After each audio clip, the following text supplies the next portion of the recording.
ইতিবাচক ধারায় শেষ হয়েছে ঢাকা স্টক এক্সচেঞ্জের সপ্তাহের প্রথম কার্যদিবসের লেনদেন। সার্বিক সূচক ডিএসসি এক্স 30 পয়েন্ট বেড়ে দাঁড়িয়েছে 4,668-তে। বেচা কেনা হয়েছে 235 কোটি টাকার।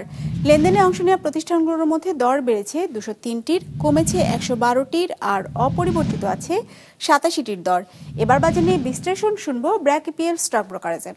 আজ টার্নওভারের দিক থেকে মার্কেট নিম্নমুখী প্রবণতা প্রদর্শন করে, যা গত বৃহস্পতিবারের তুলনায় 4.9% কম।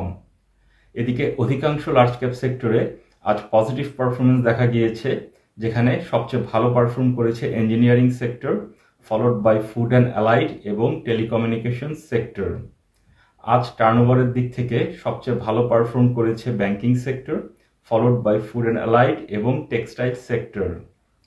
আজ টার্নওভারের দিক থেকে সবচেয়ে বেশি ট্রেডেড স্টক ছিল Bangladesh shipping corporation, followed by KDS accessories limited এবং Taufika foods and Lovello ice cream PLC.